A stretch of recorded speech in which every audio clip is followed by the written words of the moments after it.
The worst mistake of my life lasted less than 3 seconds. 3 seconds. That's how long I accidentally looked through an office doorway. 3 seconds that got me fired, humiliated, accused of being a creep. And eventually changed my entire life forever. At the time, I thought my future was over. I had no idea it was just beginning.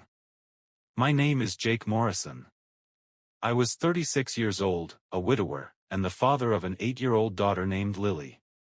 Everything I did revolved around her. Everything.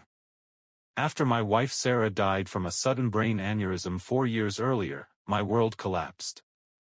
One moment we were discussing weekend plans. The next moment I was signing hospital paperwork. There was no goodbye. No final conversation. Just silence.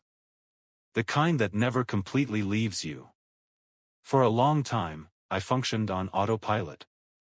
Work. School runs. Bills. Laundry. Repeat. I wasn't living. I was surviving. The only reason I kept moving was Lily. Every morning she gave me a reason to get out of bed. Every night she reminded me what still mattered. But survival isn't the same thing as stability. Money was tight. Very tight. I worked as a maintenance supervisor at a large technology company called Brightcore Industries. The job wasn't glamorous. I fixed broken equipment. Handled repairs. Solved problems nobody else wanted. Most executives didn't even know my name. Which was fine. I wasn't there to impress anyone. I was there to provide for my daughter. Then everything changed on a rainy Thursday afternoon. The company was preparing for an important investor presentation. Everyone was stressed. Executives were running around. Assistants were panicking. The entire building felt chaotic. Around 6 in the evening, I received a maintenance request. A water leak near the executive conference floor. Nothing unusual. I grabbed my tools and headed upstairs. The leak turned out to be minor. A loose pipe connection. 10-minute fix. As I walked back toward the elevator, I noticed water dripping beneath a private office door. The nameplate read, CEO, Victoria Reynolds. I frowned. Victoria Reynolds was practically a legend. 42 years old. Self-made billionaire. One of the most powerful CEOs in the country. People admired her. Feared her. And rarely saw her smile. I knocked. No answer. I knocked again. Still nothing. The water continued spreading. Assuming the office was empty, I used my master maintenance key. The moment the door opened, my life exploded. Victoria Reynolds was inside. Changing clothes. I immediately looked away. Immediately. But the damage was done. Her eyes widened. My stomach dropped. Oh God. I turned around instantly. I'm sorry. The door slammed shut. My heart pounded. I stood frozen. Then I heard her voice. Get out. I left so fast I nearly tripped. The entire interaction lasted maybe 3 seconds. Maybe less. I thought that would be the end of it. I was wrong. The next morning Human Resources called me in. 3 managers sat waiting. None looked happy. One slid a complaint across the table. I didn't even need to read it. I knew. The HR director sighed. The CEO reported an inappropriate incident. My face burned. It was an accident. The room remained silent. I explained everything. The leak. The water. The maintenance request. The unlocked situation. Everything. But once accusations start, facts often arrive too late. By lunchtime half the company knew. By the end of the day, rumors spread everywhere. People whispered when I walked past. Some avoided eye contact. Others openly stared. The humiliation was unbearable. Then came the final blow. Suspension. Without pay. Pending investigation. I drove home feeling numb. Lily greeted me at the door. "Did you bring pizza?" I forced a smile. "Not tonight." She tilted her head. "Bad day?" I nearly broke down right there. But parents don't always get that luxury. So I smiled. And lied. Just tired. That night I sat alone after Lily fell asleep. Bills covered the kitchen table. Rent. Utilities. School expenses. I calculated everything repeatedly. Without income, we had maybe 6 weeks before serious problems started. I felt anger. Not toward Victoria. Toward life. It felt like every time I managed to stand up, something knocked me down again. A week later the investigation ended. Technically I wasn't fired. But everyone knew the truth. The company wanted me gone. My reputation was destroyed. Coworkers avoided me. Promotions vanished. People judged me without asking questions. Then something happened that made everything worse. Lily came home crying. I immediately knelt beside her. "What happened?" She wiped her eyes. "Some kid said you got arrested." My stomach dropped. "What?" "They said their dad told them." I felt sick. The rumors had escaped the workplace. Now they were hurting my daughter. That night I sat in my car for nearly an hour. Just staring into darkness. Feeling helpless. Feeling angry. Feeling ashamed for something I didn't even do. Then came the first twist.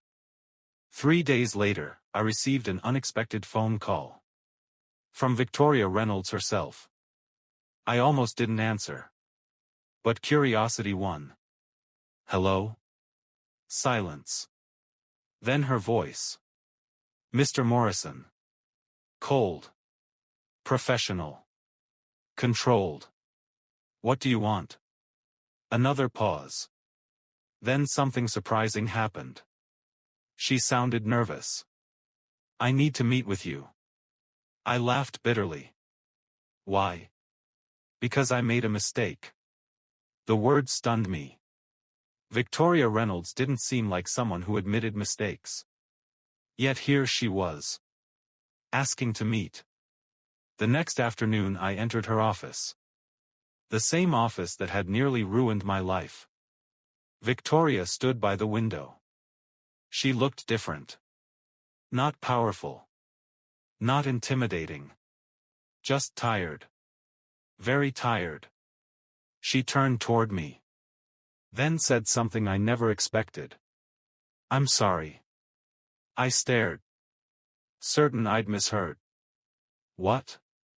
I was wrong. For several seconds I couldn't speak. She continued. "Security footage confirmed your story." I frowned. "Then why didn't anyone tell me?" Her expression darkened. "Because somebody inside the company buried the evidence." And that's when I realized. The incident had never been the real problem. Someone had wanted me gone long before that door ever opened. And whoever they were willing to destroy both our lives to make it happen. For several seconds, I just stared at Victoria. I wasn't sure which shocked me more. The fact that she apologized. Or the fact that someone had hidden evidence. "What do you mean somebody buried it?" I asked. Victoria walked to her desk and opened a file. Inside were security reports. Emails. Internal messages. Documents marked confidential. She slid them toward me. "The security footage cleared you within 24 hours. I felt my jaw tighten. "What?" She nodded. The cameras showed exactly what happened. Anger exploded inside me. Then why was I suspended? Her expression hardened. Because someone made sure I never saw the footage. The room went silent. For the first time, I realized this wasn't about an embarrassing misunderstanding. This was something bigger. Much bigger. Victoria leaned forward. Mr. Morrison. Jake. She nodded. Jake. Then she lowered her voice. I think someone used that incident to target you. I laughed bitterly. Why would anyone target a maintenance supervisor? Her answer came immediately. That's what I'm trying to figure out. I left that meeting more confused than ever. Part of me wanted nothing to do with any of it. I just wanted my job back. My reputation back. My normal life back. But normal was already gone. The next morning Victoria reinstated me publicly. An official company-wide email cleared my name. It should have fixed everything. It didn't. People who believed the rumors rarely cared about the truth. Some co-workers apologized. Most didn't. The damage remained. But at least I could work again. Or so I thought. 3 days later, I arrived at the office parking garage before sunrise. As I stepped from my truck, a black SUV parked beside me. 2 men got out. Expensive suits. Expensive watches. Serious expressions. One approached me. Jake Morrison? I nodded cautiously. He handed me a business card. No company logo. No information. Just a name. Daniel Mercer. Who are you? His smile never reached his eyes. A friend. I immediately disliked him. What do you want? He glanced around. Then lowered his voice. Stop meeting with Victoria Reynolds. My stomach tightened. What? You heard me. I stared at him. Unsure if this was a joke. It wasn't. Daniel's face remained completely serious. Why? He smiled again. This time it felt threatening. Because you're asking questions. Then the SUV drove away. Leaving me standing there. Completely stunned. That evening I told Victoria everything. Her reaction surprised me. Instead of confusion. She looked worried. Genuinely worried. Describe him. I did. Every detail I remembered. The moment I finished, Victoria's face turned pale. Do you know him? She slowly sat down. Then whispered. I wish I didn't. I waited. Victoria looked toward the window. Like she was debating whether to tell me something. Finally she spoke. Daniel Mercer is my ex-husband. My heart skipped. What? She nodded. And a member of Brightcore's board. Suddenly everything felt different. Because now there was a face connected to the mystery. A powerful face. Then came twist number 1. Victoria opened a locked drawer. Inside sat an old photograph. She handed it to me. I frowned. The photo showed a younger Victoria standing beside a smiling man. Daniel. Between them stood a little girl. Maybe 6 years old. I looked closer. Then back at Victoria. Your daughter? Tears appeared in her eyes. Yes. The answer seemed normal. Until she added. I haven't seen her in 11 years. I froze. What? Victoria swallowed hard. Then revealed a story she had never told anyone at the company. Years earlier, while building Brightcore, her marriage had collapsed. Daniel had filed for divorce. The custody battle became ugly. Very ugly. He accused her of being obsessed with work. Claimed she was emotionally unavailable. Used her constant travel against her. Eventually he won.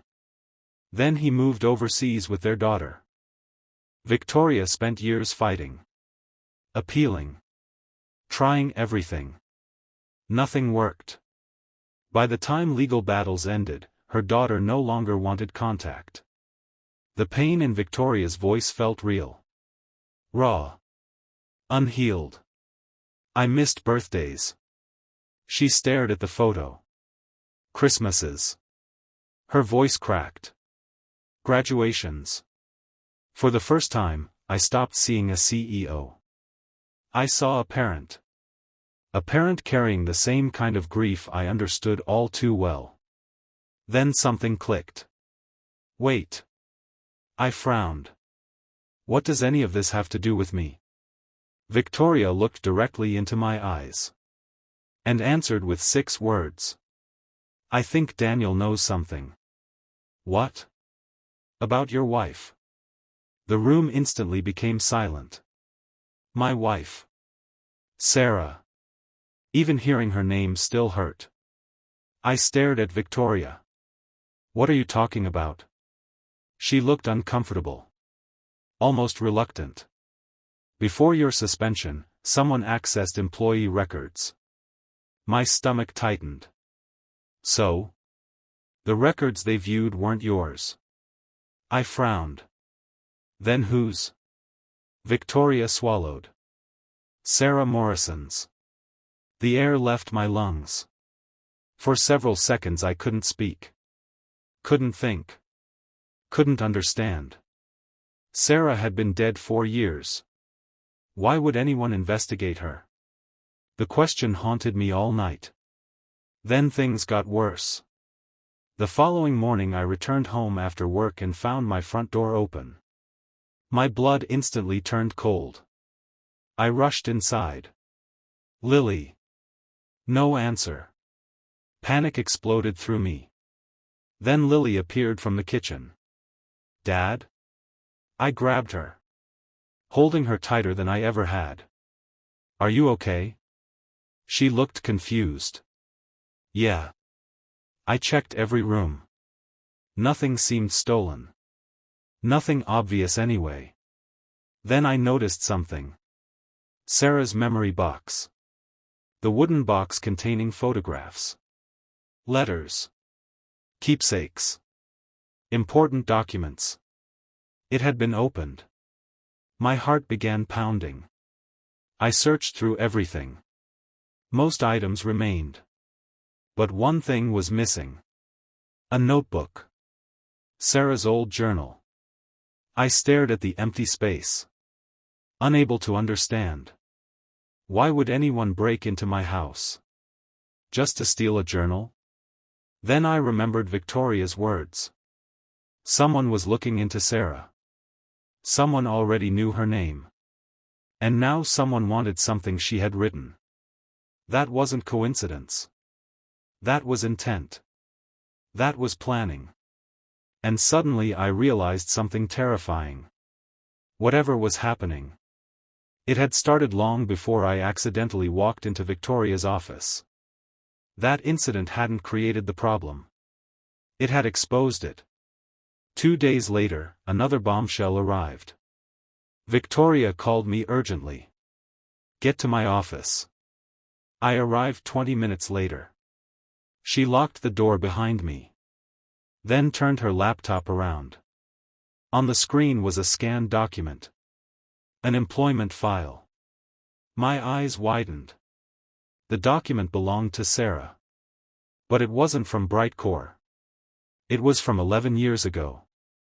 Before we met. Before we married. Before everything. What is this? Victoria pointed toward a name near the bottom. And the moment I read it, my stomach dropped. Daniel Mercer. My wife's signature appeared directly beneath his. Sarah had worked for Daniel years ago. Neither of us had ever known. Neither of us had ever mentioned it. Yet there it was. Proof. Victoria looked terrified. Because she had reached the same conclusion. My wife's past. My suspension. The missing journal. The threats. Daniel Mercer. Somehow.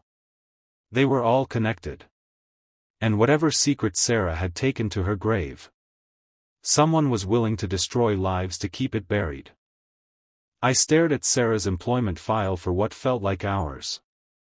My hands wouldn't stop shaking. Nothing made sense anymore. My wife had never mentioned working for Daniel Mercer. Not once. Not during our first date. Not during our marriage. Not even during the countless late-night conversations couples have when they're building a life together. Why? The question wouldn't leave my head. Victoria looked just as disturbed as I felt. You genuinely didn't know? I shook my head. No. She leaned back in her chair. Then whispered something that made my blood run cold. Then maybe Sarah was hiding something. The words hit me hard. Because they felt wrong. Sarah wasn't perfect. Nobody is. But she wasn't dishonest. At least, not in the way this would require. I spent the next 2 days digging through old boxes in my attic. Photographs. Tax returns. Old emails. Anything. I barely slept. Barely ate. Every spare moment was consumed by one question. What had Sarah been involved in? Then I found something. An old storage envelope hidden inside a photo album. The kind of place nobody would think to check. Inside was a flash drive. No label. No explanation. Just a flash drive. My heart started pounding. I plugged it into my laptop. Dozens of files appeared. Emails. Reports. Financial records. Meeting notes. Most were more than 10 years old. At first none of it made sense. Then I started recognizing names. Daniel Mercer. Brightcore. Offshore accounts. Consulting companies. Millions of dollars moving between organizations. My stomach dropped. I wasn't looking at random documents. I was looking at evidence. Evidence of fraud. Massive fraud. And Sarah had saved it. I sat frozen. Trying to understand. Then I opened one final file. A scanned letter. Addressed to Sarah. The date showed it had been written just weeks before her death. My hands trembled as I began reading. Sarah. If anything happens to me, trust no one from Brightcore's board. Especially Daniel Mercer. They know what we discovered. They're scared. And scared people do dangerous things. My chest tightened. The letter was signed by another former employee. A whistleblower. Someone who had disappeared from the company years ago. Suddenly everything became terrifyingly real. Sarah hadn't just stumbled onto something. She had uncovered something dangerous. Something powerful people wanted hidden. Then came twist number 2. As I continued reviewing files, I found a video recording. The timestamp showed it had been recorded months before Sarah died. I clicked play. The screen flickered. Then Sarah appeared. The sight nearly broke me. For years. For years since I'd seen her move. Heard her voice. For a moment I forgot everything else. I just sat there staring. Tears filling my eyes. Sarah looked directly into the camera. As if speaking to me. If you're watching this. Her voice cracked. Something went wrong. I stopped breathing. Sarah continued. Jake, I never wanted you involved. The room seemed to shrink around me. She knew. She knew someday I might find this. And she'd prepared for it. I found evidence connecting several board members to financial crimes. Her eyes looked exhausted. Terrified. I reported it internally. She laughed bitterly. They covered it up. My heart pounded harder. Then Sarah said the sentence that changed everything. Daniel Mercer isn't the mastermind. I froze. What? She continued. He's protecting someone. I leaned closer. Who? Who was powerful enough to scare Daniel Mercer? Then Sarah spoke the name. And the world stopped. Victoria Reynolds. I nearly dropped the laptop. No. No way. Victoria? The same woman helping me? The same woman exposing Daniel? I replayed the video. Again. And again. The name never changed. Victoria Reynolds. I couldn't process it. Nothing fit anymore. Nothing. Hours later, I sat in my truck outside Brightcore headquarters. Unable to think. Unable to trust anyone. If Sarah was right. Then Victoria had been manipulating me from the beginning. Using me. Pretending to help. The possibility made me sick. Yet something still felt wrong. Because everything I knew about Victoria suggested the opposite. Eventually I made a decision. I confronted her. Immediately. That afternoon I stormed into her office. She took one look at my face and knew something had happened. What is it? I threw the flash drive onto her desk. The color drained from her face. Where did you get that? You tell me. Her eyes widened. Then she noticed the video file open on my phone. The moment she heard Sarah's voice, she sat down heavily. For several seconds she said nothing. Then tears appeared. Actual tears. And that's when I realized something. Victoria had never seen the video before. The reaction wasn't guilt. It was shock. Pure shock. What aren't you telling me? My voice shook. Victoria stared at the screen. Then whispered. She thought it was me. I frowned. What? Victoria looked heartbroken. Sarah thought I was involved. The room went silent. Then she revealed twist number 3. The biggest twist of all. 10 years earlier, Victoria had secretly launched an internal investigation into corruption inside Brightcore. She suspected millions were being stolen. But she couldn't identify who was responsible. So she hired independent auditors. One of those auditors was Sarah. I felt dizzy. What? Victoria nodded. That's how she got involved. Everything suddenly shifted. Sarah wasn't a victim who stumbled across corruption. She was actively helping expose it. Victoria continued. The investigation got too close. Her voice trembled. People panicked. The board fought back. Evidence disappeared.